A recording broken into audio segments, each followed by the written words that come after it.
अखिलेश यादव ने 2024 के चुनाव को ध्यान में रखते हुए कई बड़े फैसले लिए हैं। आज इस रिपोर्ट में हम आपको उनके 5 बड़े फैसलों के बारे में बताने जा रहे हैं। उससे पहले जान लीजिए कि अखिलेश यादव ने विधानसभा चुनाव के दौरान ही अपनी रणनीति को बहुत धारदार बना लिया था। उन्होंने राष्ट्रीय लोकदल और सुभाषपा जैसे दलों से गठबंधन किया और साथ ही साथ कई छोटे दलों को भी अपने साथ लिया। धुआंधार चुनावी रैलियों में उन्हें जबरदस्त रिस्पांस मिलता दिखाई दिया। यही भीड़ थी जिसने उन्हें उत्साह से भर दिया। यदि वोट प्रतिशत और अलग अलग सीटों पर हुई लड़ाई को गौर से देखा जाए तो अखिलेश यादव ने अपनी ताकत को काफी बढ़ाया है। यही वजह है कि वो विधानसभा चुनाव में हुई गलतियों को लोकसभा चुनाव में नहीं दोहराना चाहते।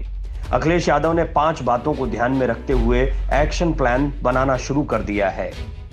पहला, हर समय जनता के बीच। सबसे पहले उन्हें यह समझ में आ गया है कि अब उन्हें सिर्फ चुनाव के समय नहीं बल्कि अगले 2 साल तक जनता के बीच में रहना है। यही वजह है कि उन्होंने अपनी सांसद की सीट को छोड़कर करहल की विधानसभा सीट पर बने रहने का फैसला किया है। दूसरा पॉइंट, विधानसभा में पार्टी का चेहरा बने रहना। उन्हें अपनी पार्टी का चेहरा बने रहना है। नेता प्रतिपक्ष के तौर पर किसी और को भी उतारने पर पार्टी विचार कर सकती थी। शिवपाल यादव की नाराजगी इसी बात पर है कि उन्हें नेता प्रतिपक्ष नहीं बनाया गया, लेकिन अखिलेश यादव इस दबाव में नहीं आए और उन्होंने खुद को विधानसभा में सीएम योगी आदित्यनाथ के खिलाफ खड़ा करने का फैसला किया। तीसरा पॉइंट, लोकसभा चुनाव के लिए प्रत्याशियों को तैयार करना। आजमगढ़ से वो किसे चुनावी मैदान में उतारेंगे ये तो कहना मुश्किल है, लेकिन डिंपल यादव बहुत मुमकिन है उनकी प्रत्याशी हो। ऐसा पिछली बार भी उनकी छोड़ी हुई सीटों पर उनके लड़ने से साफ होता है। आगामी लोकसभा चुनाव में टिकटों के वितरण को बहुत सोच समझकर अखिलेश यादव अंजाम देंगे। परिवारवाद उन पर भारी पड़ा है, इसलिए वो इस बात का ध्यान रखेंगे कि उनके ज्यादातर प्रत्याशी समाज के अलग अलग हिस्सों का प्रतिनिधित्व करते हों, सिर्फ परिवार का नहीं। चौथा पॉइंट, सिर्फ मुस्लिम और यादवों के नेता नहीं बनना। सबसे बड़ी चुनौती होगी कि वो सिर्फ यादव और मुस्लिमों के नेता न बनकर रह जाएं और दलितों, ब्राह्मणों, ठाकुरों सभी के वोटों को अपनी तरफ आकर्षित कर पाएं।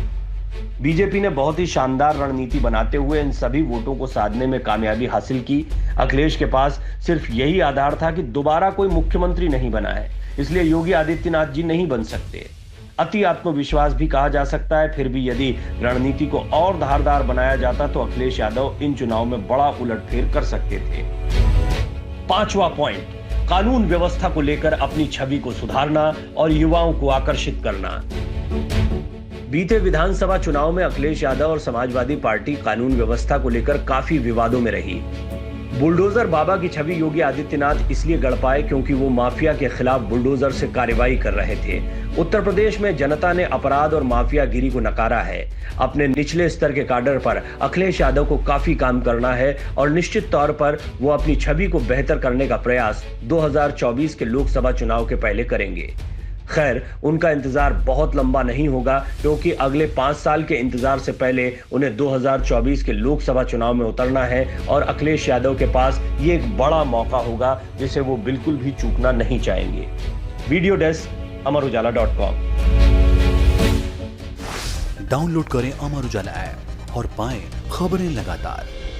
अगर आप ये वीडियो YouTube पर देख रहे हैं तो हमारे चैनल को सब्सक्राइब करें और बेल आइकन को दबाना ना भूलें। अगर आप Facebook पर यह वीडियो देख रहे हैं तो हमारे पेज को लाइक करें।